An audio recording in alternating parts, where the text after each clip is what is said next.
Welcome to Behind the Smoke Podcast, Barbecue War Stories. My name is Shawn Walchef with Cali Comfort Barbecue. We are recording above the butcher shop with my man Derek Marso from Valley Farm Market. What's going down, Derek? Not much, just running around like a chicken, but everything's good. Happy I got here. Sorry for making us be a little late today, but I had the times mixed up, which happens, and just happy that we could actually make it happen 45 minutes later than what we wanted to. Yeah, today's episode is very special for us. Podcasting is something that's just been really cool because it's allowed us to develop relationships with people, but also connect with people on a deeper level and bring their story to our listeners so that hopefully they can learn. And one of the things that people that listen to the podcast have reached out the most is they want to start a catering company or they want to improve their catering operations. And having grown up in San Diego and having watched what happens in business, a name that kept popping up was Picnic People. And Picnic People, they are 34-year-old company that is just always done incredible things, always made very impressive moves. And we were so fortunate to meet the CEO and founder at Fort Worth, actually, National Barbecue Association. We were down there and she came up and introduced herself to me. Lisa Richards, welcome. Thank you for coming on Behind the Smoke. Thank you, guys. I'm just really happy to be here. This is a cool studio. Yeah, it's different. You know, I've been to a few different studios, and I can say that this is probably a little different than most. And I would like to say that I think Shawn and I are probably a little bit different than most. It suits us fairly well. Well, I'm happy to be here. So first of all, let's talk about, because we had lunch together at Urban Solace, and I got to meet your business partner in that project, which is Chef Matt Gordon, another person that I've admired from afar. Incredible restaurant, absolutely immaculate inside. The food was spectacular, but we talked about continuing education and about the conference, specifically National Barbecue Association, and why it was important for you to be at that conference. Tell us a little bit about that. Well, when I first understood the difference between grilling and smoking, which was probably 20-something years ago, I went to my first MBBQ meeting, and it was in Fort Worth. And I met a gentleman named Wiley McCrae, and I just fell in love with the whole idea of barbecue. And I learned everything. I thought I knew everything in 3 days, you know. Sure. That's the beauty of good education. And then I took a few years off and went to some other types of trade shows and things, and realized that the MBBQ not only was the tips and handy hints and do it this way or don't do it this way, but it was the camaraderie and the people that are so passionate and so focused on barbecue that I come back not only more smarter, but I come back totally motivated to try something new. Sure. So I won't miss a year. Well, let's go to the origin story. How did you start Picnic People? How do you start a catering business? How did that idea? I didn't start as a caterer, actually. It's a good question, Shawn. I started because you want the whole... Yeah, we want it. Okay. Oh, we want the Don't we you want the hold good back. stuff. Yeah. I want to hear it all. Okay, guys. We want the So shitty stuff, too. this is well. What I did was pretty clever to my parents. Actually, I was in school at the University of San Diego, up on the hill, nice, little Catholic school. Sure. USC is beautiful. It is beautiful, school. and it was just lovely. And I was pretty bored and have a little bit of a attention issue, and so Don't we all? Do you? Yeah. I think it kind of goes with our territory, our food and attention deficit. So I took my summer school money. I was supposed to be taking botany and anatomy, and I went and bought a sailboat. And I bought a cute little red sailboat, attached it on the back of my green Volkswagen Rabbit. Nice. And I went and taught myself how to sail on Mission Bay. Wow. Had no idea what I was doing. Just go around Fiesta Island, hang out. Yeah, hanging out Fiesta Island. And I would look around on the grass and I would see these people planning picnics. And I was fascinated because I grew up in Phoenix, Arizona. A picnic to us was we would go out to the mountains and under a covered shelter. And the only barbecue I went to growing up was the Kiwanis barbecue. It's a national treasure event. So I watched these people pull out their coolers and their Weber barbecues out of their trunks of their car, and I'd pull the boat up and I just would watch, and it was so fascinating. So I started, not shy. I went up and started saying, "What are you doing?" And these sweaty people would say, "We're having our company picnic. We have a company picnic here every year." I said, "Well, how much fun?" So I watched, and families came, and everybody's doing their potluck thing, and it's happening. And then they started activities for the kids, and nobody looked very happy. Right. That guy, they're working really hard. And these are the days when there was FedMart. Well, probably before you were born, but the precursor to Price Club. Right. So literally, they just had FedMart bags everywhere. And so I thought, I can do this. I can do this. How hard is this? This can't be hard. So I continued to disobey my parents, and eventually they found out when they didn't get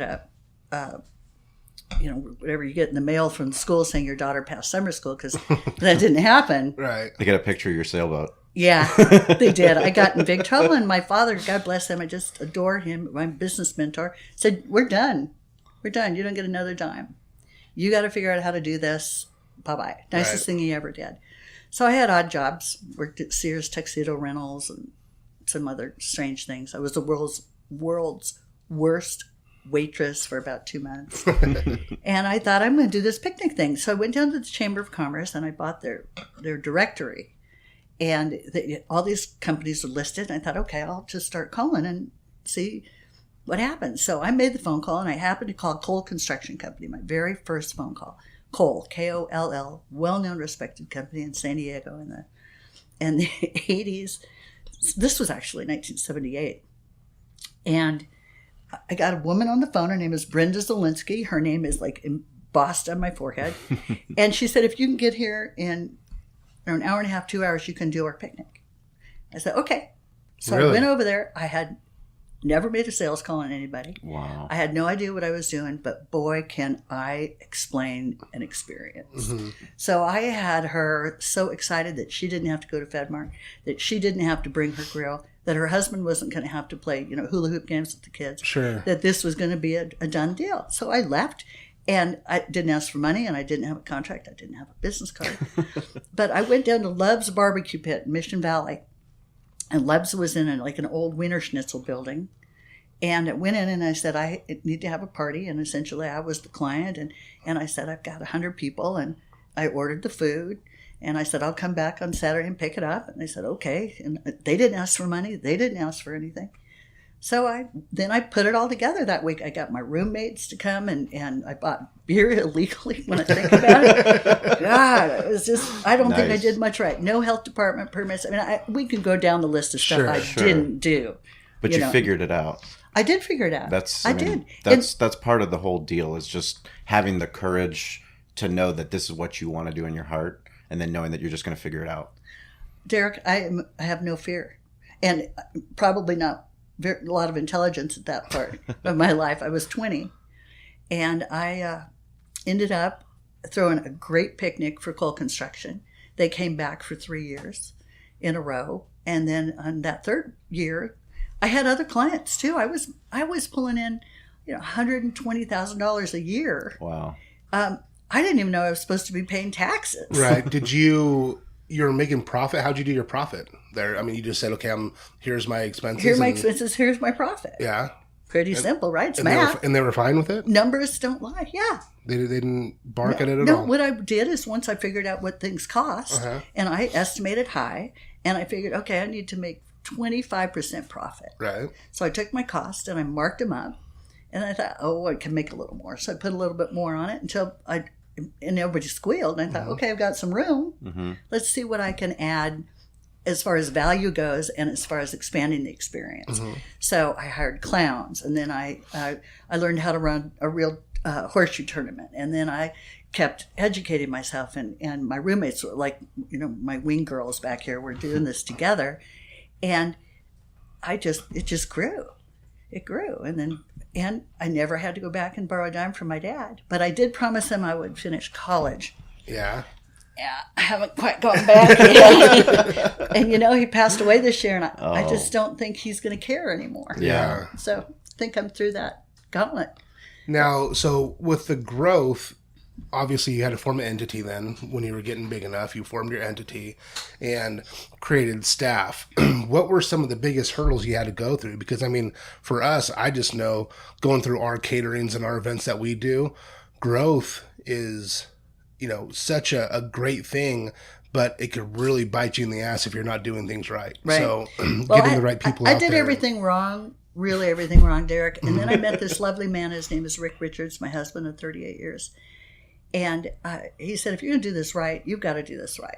We've got to go get licenses. You've got to do all this. And no, I was not cooking. I was subcontracting my food. Sure. And I'm working out of my house. I've got 2 small boys. And he's a very smart man. He was a good business owner. And he was 11 years older than me. So I thought he was the wisest man on the earth. Sure. And he was for a while, till I fired him like 22 years later. But, you two don't know what that's like yet. No. But we're still married. Well, that's good. So Save the marriage. The growth came from realizing that I couldn't do it on myself, and that my family was very important, and those little people needed time. And I knew exactly what I wanted, which was to not be in an office, but to be out of the office, promoting this idea of picnic people, which is an experience. It's not just the catering. It's not just the brisket. It's not the hot dog. And it's not the clown or the moon mounts or whatever else. It's the experience that our guests are going to take away, and how easy we make it for our clients. So I decided I didn't want to be the in-house girl, and I hired a secretary to do that. And then it just naturally started to grow. And I built a very strong office staff so I could be out doing what I do best. Right. So when it came to putting structure to it, we structured our business. And I say we, my husband, after being in business for 3 years on my own, I was, grossing a little over $400,000 a year working out of the house. And he left his job. He had a real job that he quit to go into the barbecue business. So we structured it like a major corporation. We had a human resource and staffing department, which recruited, hired, trained, staffed, fired everybody that worked for us. And it's the hardest job in the whole company. Sure. That and dishwashing. But it is a really important step for us to recruit the right people, and then train them, and then keep them. Retention is huge. Sure. So at that point, you were basically just a general contractor. You had your subcontractors with the food. You're implementing it in, getting different people to come in, the clowns, all that stuff. At what point did you take on more of the food? Well, what I decided to do was that I'm a control freak. Sure. And that I wanted to own everything. I wanted to own those clowns. So I started a clown school in my company. Okay. And then I wanted to have employees. I didn't want to have subcontractors. I wanted to have accountability. I wanted to know those people. I wanted them to be part of our picnic culture, picnic family. So I hired employees. No more subcontractors. I bought moon bounces. We built beverage stands. We got a liquor license. And I just brought every single thing in-house. Right. And then... Was that like year 5? Year 5. Year 5? Year 5. Okay. And I was subcontract. I left Love's Barbecue Pit after like the first year. Okay. And I had a great catering partner who'd been in the business for years before. And I was really a grilling company. I did burgers, dogs, and chicken. For years. That's what people wanted. And I was paying this other caterer $1 million a year. Right. And my husband said, there's really good margin in that hot dog. Yes. We got to learn how to be caterers. Right. So that was very intriguing to me. And I looked around, talked to a lot of people, and I found Michael Roman, who was at that point the emerging guru of off-premise catering. He formed CaterSource, and he passed away 3 years ago, which was a huge loss to the industry and to me personally. But I hired him only to find out that I was his first client. Oh, wow. He did the best thing, telling me how he was a consultant and he'd build all these businesses. It was just like all how you went to to Cole, right? Or whatever, that same thing, yeah. Yeah. And then I thought, okay, I had to love him because he's just doing the same thing I'm doing. Right. So he came in, and Derek, he had been around to enough catering companies that he knew what good practices were, what best practices were. And he hired our first general manager, who we brought in from Cincinnati. And we started a catering company. And he said to me, Michael said to me on my opening day, he said, it's going to take you 7 years to turn you into a caterer. And it was 7 years to the day to learn how to run a kitchen. And we started in a 900 square foot kitchen and eventually grew to a 6,000 square foot kitchen over the years. I mean, the growth was exponential, really fast, and then really slow for a while, and then hurtled, from 125,000 to almost 10 million at the height. What type of venues are you guys doing? I mean, who are your biggest clients? Who do you guys go after? What is your business model? Like, what are you guys trying to do? We are a primarily corporate event hospitality catering company. Okay. Our clients are those who have responsibility for entertaining and morale in their company. Sometimes it's human resources. Sometimes it's marketing. Sure. It's somebody has been tapped that they have to do that. Mm-hmm. We very narrowly niched ourselves in the picnic business. I only wanted to be in the picnic business, and it was great because I had some seasonality to it. And San Diego's a good place to do picnics too. One of the best. The furthest story way down the line is I franchised across the country. Cool. And got into 11 different markets and found out that San Diego was by far the best place to be able to do this. Right. So,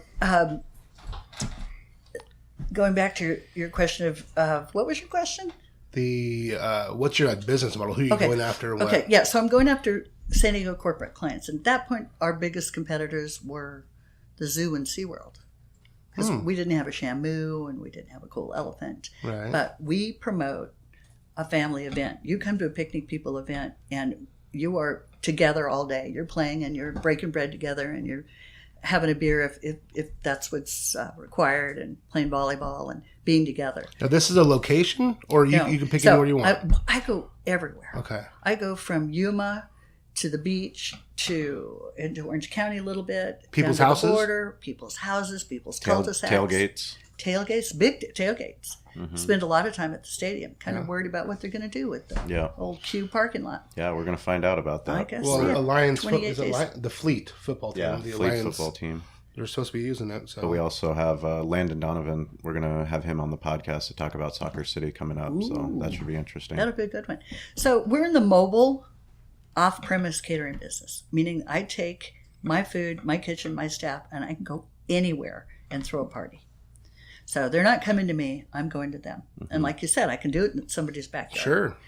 From the corporate business, I then started doing more social business, even picnic weddings or picnic rehearsal dinners. And then team buildings. People were calling us and saying, we want to barbecue on a Wednesday, and it's all adults. One of my biggest events was 15,000 people, single sailors. Oof. All single sailors. 15,000 single sailors? Sailors. Where was that? What venue? On Coronado. We actually stayed on Coronado. They didn't want those guys getting off. And that was the point in the military where you could still drink. Yeah. So they were drinking 3-2 beer and having a hoop-de-doo time, and it had to be, clean entertainment. We had Miss California How many staff did you have for 15,000 people? Oh, I think about 250 people worked that party. Wow.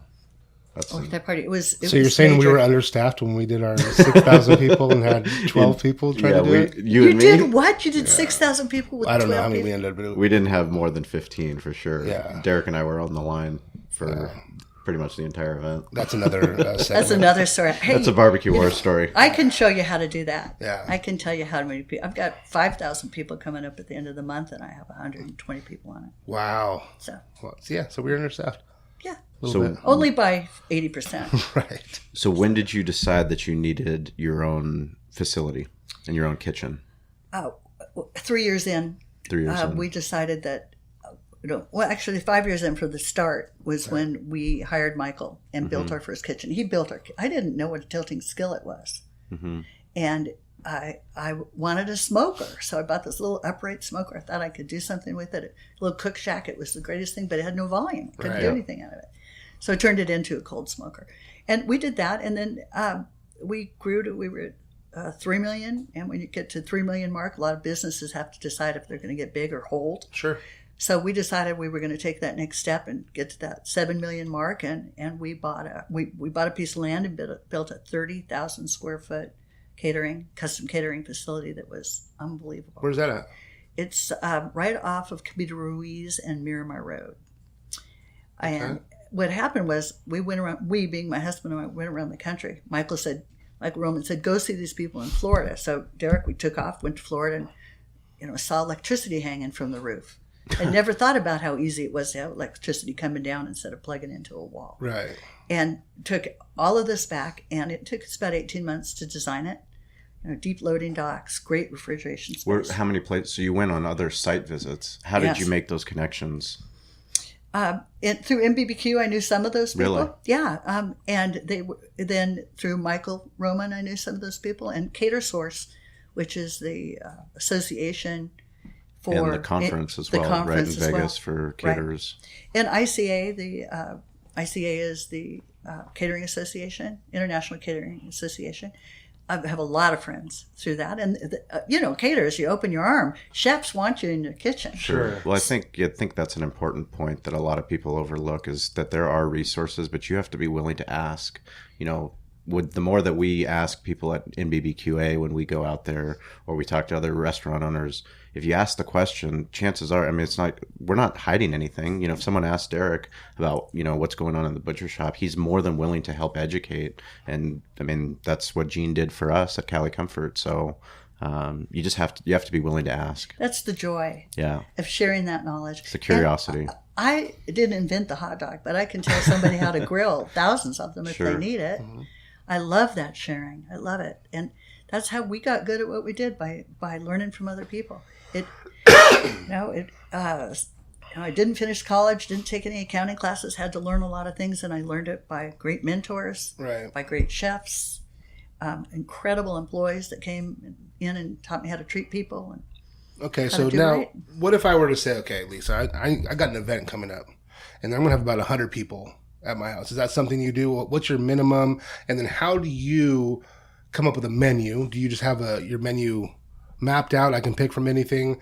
How do you know how much to serve people? A lot of these, I know we have our own algorithm that we use, but we're getting a lot of questions from our listeners that want us to kind of dive into this a little bit. So I think it's something that we would. So Derek, so I said, what's your minimum? And then how to menus and then quantities? Yeah. Okay, cool. So our minimums are don't have anything to do with the number of people, really. Okay. Our minimum is $5,000 on a Saturday and $3,500 on a weekday. Okay. So I'll be happy to come and feed the two of you a delicious lunch for $3,500 on a Wednesday. Game on. Yeah. I started out our business being a griller, so my menus were primarily based on grilling, and I'm a charcoal wood gal, no gas for me. And I built menus. I have 13 menus that can interchange based on what people need, and certainly have evolved over the changing dietary likes, dislikes. I still having trouble with gluten-free buns, though. Those things it's hard. It's hard, man. Yeah. Literally, they're like hard. They're very hard. But if you're missing a Frisbee, you know where you can get a substitute. True. Yeah. Yeah. Well, that'd be a fun game, wouldn't it? Like knock something down with a gluten-free bun. Gluten-free bun. Yeah. All my empty beer cans. That could be a new carnival booth game for me. So we have menus. It doesn't limit me. It doesn't limit the kitchen. Some people give us recipes and say, my grandmother made this potato salad. I try not to do that. Sure. It will never be as good as grandma's potato salad. Right. I stay away from things I don't do well. I'm not a Mexican food caterer. I'm not an Italian caterer. I'm I think barbecue queen. That's really important. Just because you can do it doesn't mean you should do it. Exactly. We learned that in the restaurant. We had a menu that was all over the place just because we thought that, maybe we should have that because people have asked for it. Once we focused on what we do best, it was a game changer for us. Less is more, simplicity. I think, what do they say? If you can't cross-utilize a product 7 times in 7 different entrees, then you shouldn't use it. Most of the time. I mean, it's so hard because you want to say yes to everything, but if someone wants you to bring in this just for them, and it's like, look, I can't put this ginger in anything else. I don't have. There's nothing else. So now I'm just buying ginger just for this one thing. It doesn't make sense. Well, we just talked to Ted from Wheat and Water about La Pizza, like our favorite pizza. I don't want to talk about that. He had to take it off the menu because it took too long. The prep items just took too long, and it was the only item that they used it in. And he learned trial and error to find it. Yep. And I've got my smoker. I have a Southern Pride rotisserie smoker, and I was trying to figure out, I think 28 years ago, at a trade show in Las Vegas, and I rented a pickup truck and I dragged it home, and it's just been bulletproof. I just love her. Right. And then I had Wiley McRae come out from North Carolina, and he came and taught me how to really slow smoke. I had no idea what I was doing. So that's when I started changing my menus. That's when the pulled pork came in, and that's when the brisket came in, and that's so easy. It's really that's important too. The advantages of slow smoking, like we do on our Old Hickory pit, is we can do it at the restaurant, cook it overnight, and then based off of the time of the catering, we can actually deliver it, slice it on site. When you're doing grilling, which is a great way to get in, it's great because you have the live fire, and that's something that a lot of people request from us is, are you going to bring the smoker on site? Like, no, we're not bringing the Old Hickory on site. We're actually going to, slow smoke it and then bring it. Why was it advantageous for you to get into the smoking game? Well, because I can do it ahead. Yeah. That I do less time on site. I do 8-piece chicken. I put it in. I get it to temperature. I leave it in there 3.5 hours. I pull it out. I chill it. I take it out. I put it on a live fire grill and re-therm it, and there it goes. Right. And the flavor is great. Right. And I can do brisket. I can do 1,000 pounds and freeze it, and it's bulletproof. It just really is amazing. Right. So I got in it because as I grew and was doing 15 events a day, I had to be able to prep well in advance to get my proteins really done. Because you know how long it takes to make salads and do all that stuff. You can't do those days in advance. Right. No. But I've got it down where I can get my proteins locked and loaded and then re-therm, and out they go. And it's delicious. It's easy. There's something spiritual about smoking and putting the food in and just watching it transform. Sure. It's a time commitment. I just love it. That's why MBBQ is so important to me. The camaraderie around barbecue, and I sell that to my clients. Mm-hmm. I tell them I'm out there putting this hickory and this California oak in here, and this is what's going to happen. I mean, they don't know I push a button and walk away, come back, 12 hours later, but they might listen. Don't, right. No, I mean, it's the same thing we do. I mean, I've told this story before, but when me and my dad first started smoking here together, we built a ton of smokers, offset smokers that, we had to tend to the fire all the time and flute them and get them going and making sure that it was just perfect. And to be honest, if I were to do a competition, that's what I would do again. But the volume that I'm doing now, there's no way I can do it. I can't do that style smoking and create the volume. So Shawn had the Old Hickory smokers, which is just similar to the what you have. And he's like, I first started I tried the Com 200 Traeger, which is a toe behind big Traeger pellet smoker, and which was great for the first couple of uses. It just wasn't a true commercial thing, and I mean, we run it all the time, and it just wasn't ready for what we needed to. The rods would break, augers would mess up. So, and I couldn't be out of tri-tip for 4 days while they send me a new auger, So, talking to Shawn and crying to him about it, he's like, look, go to Old Hickory and get this smoker. Call them up.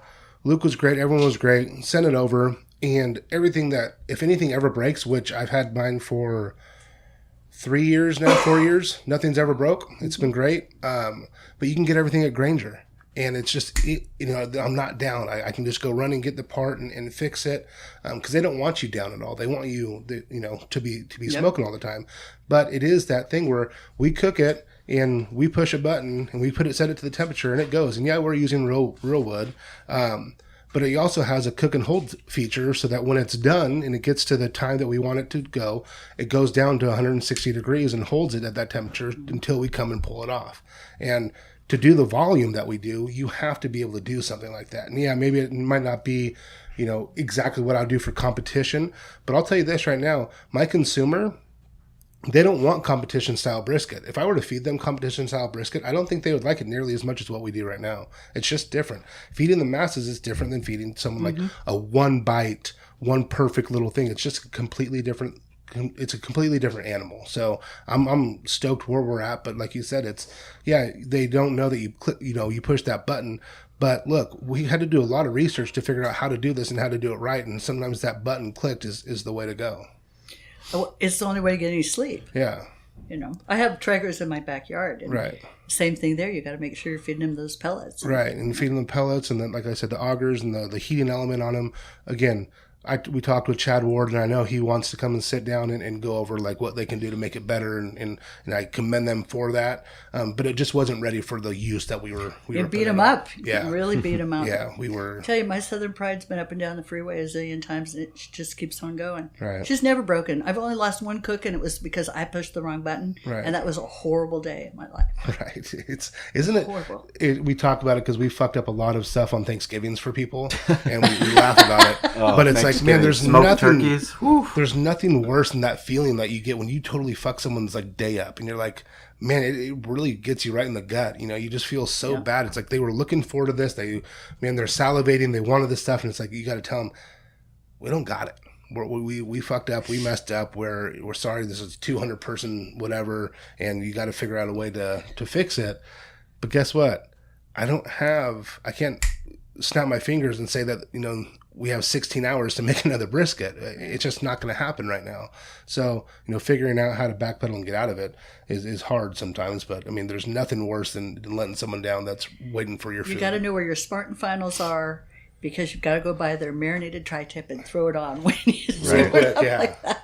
Or your Valley Farm, because we have our marinated tri-tips all the time. I know. Do you have any stories of things that went wrong? I have so many stories. So many. How do you think I stayed in business? I have the 5% rule. 95% of what we do is flawless. 5% absolutely sucks. Right. Of the 5%, 3% we troubleshoot behind the scenes. It gets done. 2% the client knows about. Right. Mm-hmm. And I'm very upfront with them when I know I've got that 2% that I've got to declare. Yeah. But it's usually isn't food issues. It's usually clown issues or something else that really happens. I just think that my story that sticks out in my head, it was Southern California Edison, late 80s, up in Live Oak Park, up north in North County.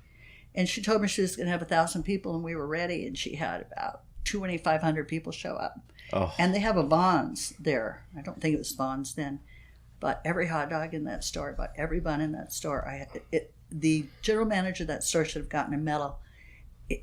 Everybody was running stuff out, throwing bottles of ketchup in my car. Right. And I charged them so much money. Yeah. I just, when it was over, she was very grateful. Had their business for a long time until San Onofre. That happens. Ceased to, It happens. That's the that's the biggest problem. That's how you make a catering business. I mean, our one of the first caterings we did was actually for Shane Walton. He has a Notre Dame. He had a Shane Walton Foundation. So he had a golf tournament. He had 100 people come out to this golf tournament.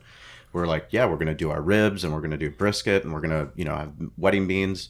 We put on this incredible spread. These guys have been golfing all day long. There's athletes that have played in the NFL, and they're all waiting. We didn't have anyone serving the ribs. Oh. So they were taking half racks. 7 minutes, 8 minutes? How long? 28 golfers out of 100 got fed. Yeah. And I had to go jump on the sword, and thankfully Shane still is my friend, but it was pretty embarrassing. Yeah, it's good if you're going to have a bad embarrassment. If you're going to have proteins on your catering line, make sure that you have somebody staffed there. Or even if you don't, it's okay, but you have to let the person know. So we're doing a wedding coming up, and she's like, I really just wanted to kind of be, they serve themselves. It's kind of a rustic thing. I'm like, great. Just so you know, your price is going to go up a lot, like double what you're. And she's like, well, why? And I explained to her, I'm like, look, I'm a gluttonous fuck. So if I'm going through that line, I'm scooping a huge plate full of all this delicious food. And a lot of people aren't going to eat it. So a lot of it's going to get wasted. We know the portions that we're going to serve to people. So the first people can get, their servings. And then she finally came around where she's like, okay, yeah, I mean, I totally understand. I'm like, look, we can just serve them real quick and it will still be a rustic feel and all that. But, you're going to pay double the amount if you want to just have it just out and everyone does it themselves. It just doesn't make sense for us. What are your plans for the future? Well, I really want to be on a barbecue team. Mm-hmm. I also have a mobile kitchen that's sitting there that's empty, and I don't know what to do with it. And then I thought, I'm going to turn it into some kind of cool rig. And so I want to do that. And I just want to get better at my craft. Mm-hmm. And it's good for my clients when I get better at this. No, absolutely. So I want to continue to learn, continue to play, meet cool people like you. Sure. Figure out what we're doing. I'm 61. I don't see any retirement ever. Right. There's food. I love food. Love to cook at home.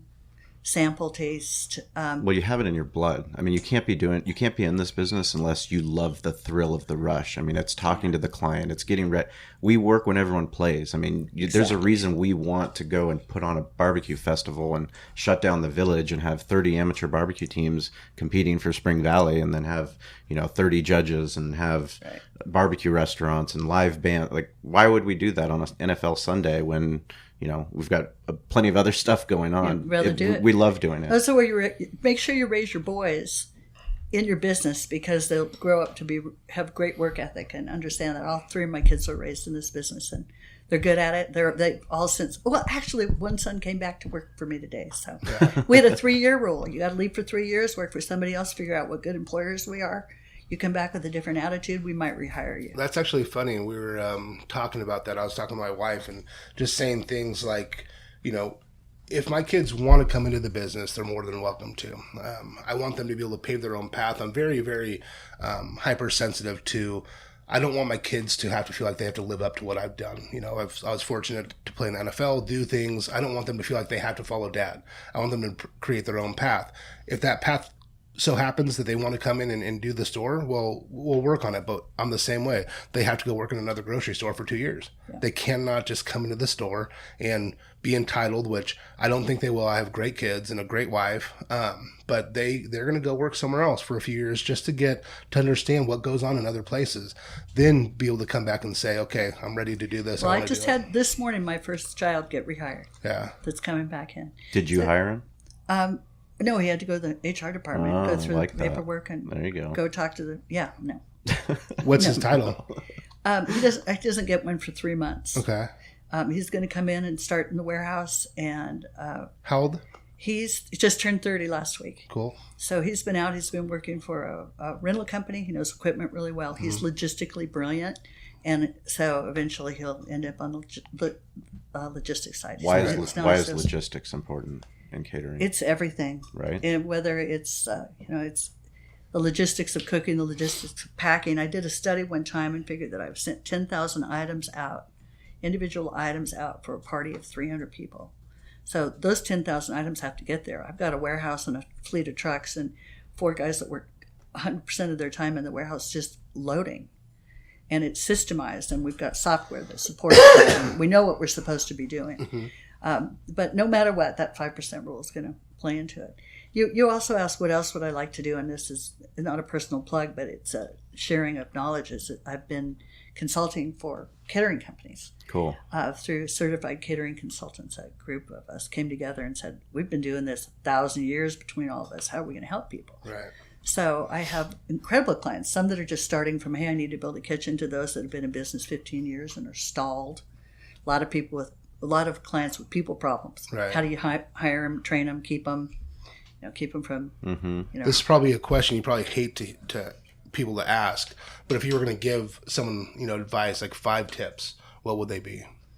In relation to people or in total? In total, and just in business, the catering business itself. If someone wants to do catering, you can say, okay, I want you to work on 5 things. And obviously, I think, it'd be, community outreach and, but what would the Well, I think that the first thing, keep in mind, after decades of doing this, if you're going to build a business, you've got to make sure you've got the money and the cash flow to be able to take the time to make the mistakes. Yeah, your float, absolutely. You got to have the float. because you're going to make mistakes and they get costly. And people crash your trucks and stuff, So you're always And finding you don't new have equipment. adequate insurance. Yeah, no, I do, but You- they still you do crash now, my yeah. truck. So I think you got to have a business plan. The next thing is that don't work with family unless you're sure that everybody's on the same page. And I don't mean that to make a negative. That there are a lot of barbecue people in this industry that do work with family, but make sure that it's really important if you're going to have a business with family, you really have a delineation of responsibilities, so you can stay married and stay happy around that Thanksgiving table. Decide if the third thing would be to decide if you're going to inventory and own all your equipment or if you're going to subcontract your equipment. And I think that starting out, people should subcontract everything for a period of time and buy the most important pieces that they need to have, and then slowly add it. I have actually gone the other direction and have gotten rid of a lot of equipment that took a great deal of maintenance. Yeah. So it's kind of a reversal for me. The fourth thing that I would say is understand how you want your ethics and your morals to fit into your business. What do you believe? How do you believe people need to be treated? And I'm talking about employees. I'm talking about your purveyors. I'm talking about the guy that puts propane in the, propane tanks. How do you want people to treat everybody? And I'm tough and pretty ruthless sometimes. So I learned the hard way. I was expecting everybody to be as compassionate and passionate about what we do and care as much as we do. So I think new business owners need to realize that employees are not going to feel that way. Yeah. So you have to tap into what's important to them, and it's a job. Everybody works for money. When I realized how to make people happy at a job, I've had people with me that have been with me over 25 years. Right. They stay, and I have 100-something people working for me right now. So, are we perfect? No. The last thing I would say is always plan for the time you want to get out. Don't burn out. Get out.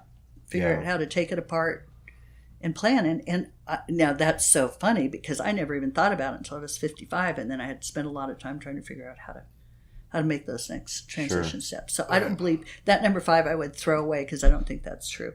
I'm going to make a new number 5. Okay. I would invest in very good catering software.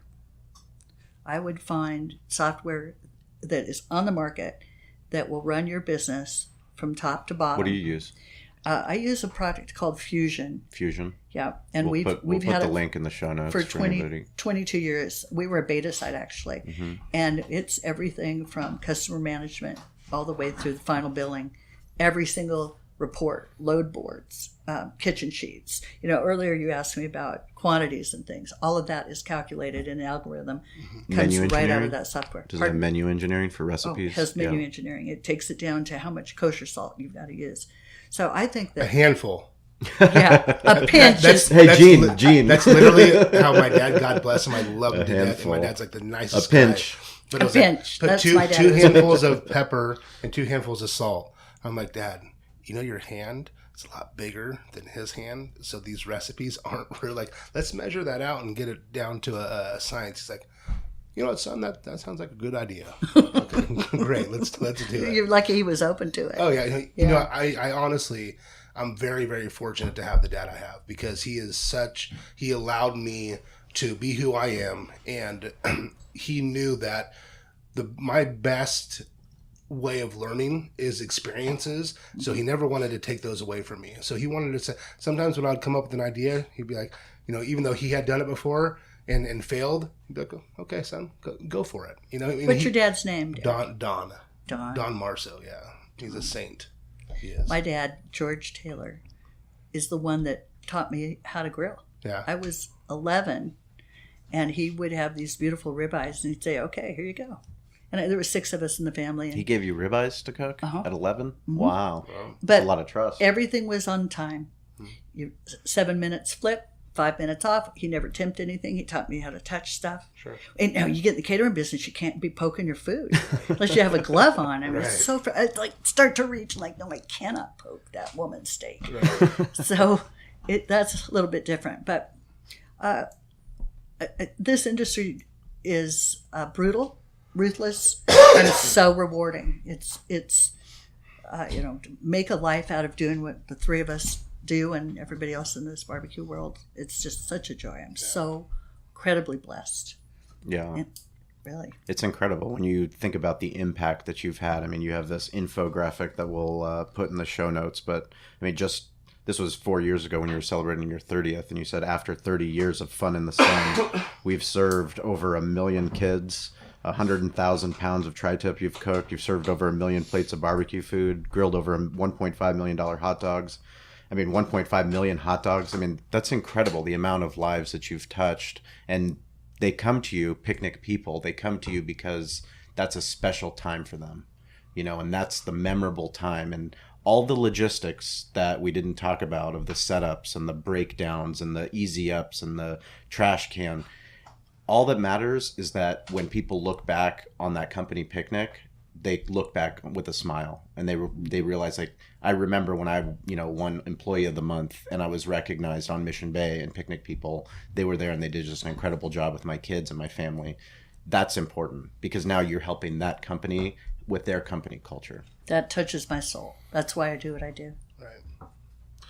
Well, we can't thank you enough for taking the time to come out and talk to us. I know you're probably very busy with what you got going on. I mean, it's an honor to talk to you and hear your stories, because Shawn and I are we're at the beginning of stages. He's 10 years and I've been in this business for 11 years, but we're 62 years old for the store, but we're just kind of starting our wave that we're going to keep going. And talking to people like you really helps us understand what we can do and who we can touch. And when you said it touches your soul, it's funny. I was getting to talk to my buddy, and he's like, man, I just, how do you do what you do, Derek? It's just wild. Like, you're always going, you're always in you just go. And I realized that I'm not driven by the monetary values and gains.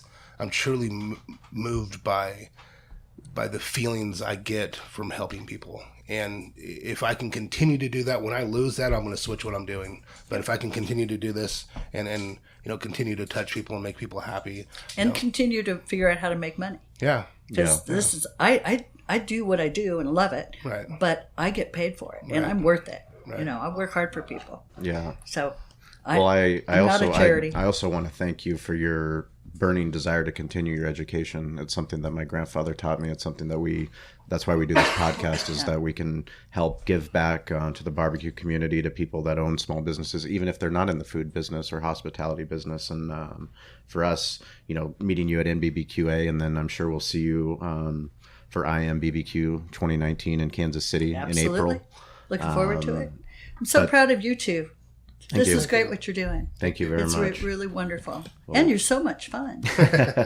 We try to be. I think your audience should really see where we are above this incredible grocery store. How can people get in touch with you? At Picnic People's the social handle, but... Lisa R. at picnicpeoplesandiego.com. Cool. You can email me, Perfect. Call me. I didn't get to answer all those questions about serving portions and stuff, so just call me. Perfect. Okay. Well, you're in the consulting game, and obviously we're going to always look to you as a resource. I'll even answer questions for free. Ooh, we like that. We like free. I do. And we do want to give our social shout out every week. If you're following the show, interacting with the show, hashtagging Behind the Smoke. Francie Bakes and Q. Texas girl in Denver. She's a Traeger girl, and she's been tagging us. So thank you. You got a new Behind the Smoke mug, and they're lovely. Your way. You have one. This is the nicest thing. Thank you. Thank you for coming on. And Picnic People, we can't wait to see what you do next. Lisa, thank you for your time. Shawn, Derek, thank you. Happy weekend. Hey guys, this is Shawn and Derek, and we just really want to thank you for listening to the podcast. It means the world to us. We'd like you to go check out BehindTheSmokeMedia.com. That's our website where we have barbecue resources for you to help build your barbecue business. We also have events listed, so anything that's happening in the West Coast barbecue movement, anything that's going on, we want you to go check that out so you can learn more and get involved. We also have show notes from all the episodes. So anything we talked about in the episodes, you can find detailed show notes there. Plus, you can just get in touch with us. It's important that we're here as a resource for you. So please reach out. Let us know how Derek and I can help you with your barbecue journey. Get involved, stay curious, and follow us on social at Barbecue War Stories. We'll talk to you soon.